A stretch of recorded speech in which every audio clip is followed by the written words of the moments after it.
Heading into this most recent console generation, Sony was the company to beat. But in many ways, it ended up defeating itself. A high price for entry, a confounding system architecture, and a publishing process full of red tape and corporate bureaucracy. With the PS4 on the horizon, Sony has addressed one of these issues by confirming that its next console will use a more developer-friendly PC-style system design. And now, here at GDC, Sony has begun to reveal the ways it's revamping its publishing process to bring new developers on board. At this point, Sony is pretty much saying all the right things. Going forward, they want to introduce a simpler, more streamlined way to let developers publish their games on PlayStation devices, be they PS3, PS4, Vita, or mobile.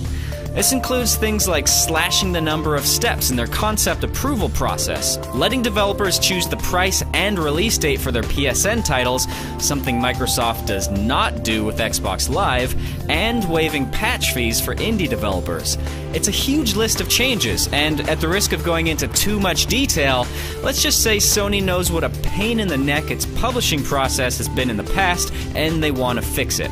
To show some of the progress they've made, Sony held an event at GDC showcasing dozens of new indie titles coming to PSN and Vita. Because, let's admit it, if there's one indicator for how easy your publishing process is, it's the number of small developers who have been able to make it through without funding from a major publisher. And in Sony's defense, they're showcasing a lot of great titles. Some of the biggest indie hits from the past few years are coming to Vita, games like Limbo, Hotline Miami, and Spelunky.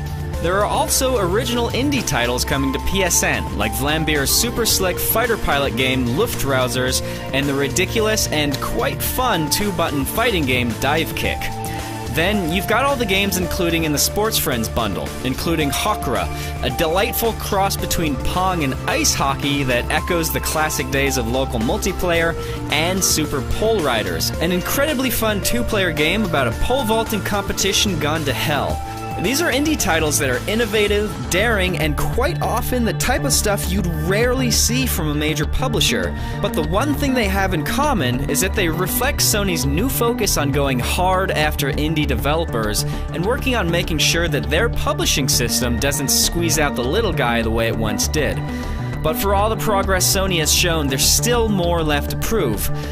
The biggest item is proving that it makes financial sense for indie developers to partner with Sony. That game company recently revealed that prior to shipping Journey, they were on the verge of bankruptcy.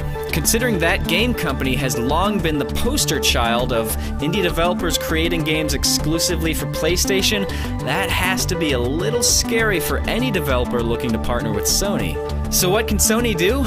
Well, they've got to make sure that the PlayStation Network storefront is suited for the inevitable flood of smaller titles that'll result from lowering this barrier to entry.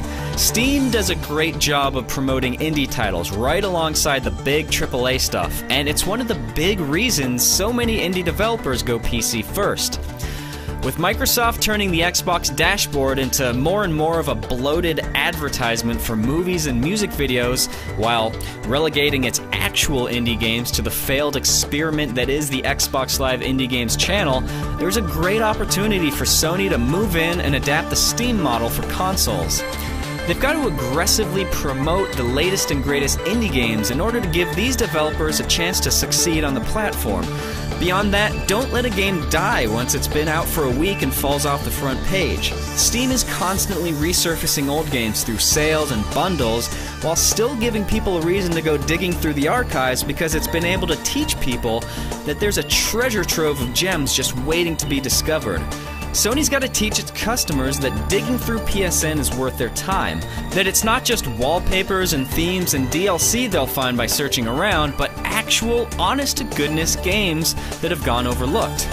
As is, PSN isn't really designed for this type of backlog discovery. Sony's got to retool it if they've got any hope for fostering an indie game marketplace. It's going to be a tough uphill climb for Sony, especially when you consider the robust indie scene that already exists on PC. But Sony is making some great first steps with the games it's showcasing here at GDC. Now it's time to build on that. It's time to prove that these are lasting changes that are going to benefit both Sony and the developers who are putting themselves on the line, developing for the next wave of PlayStation platforms. Oh, the tone! The tone's dead. is how it happened. Oh my God, no way.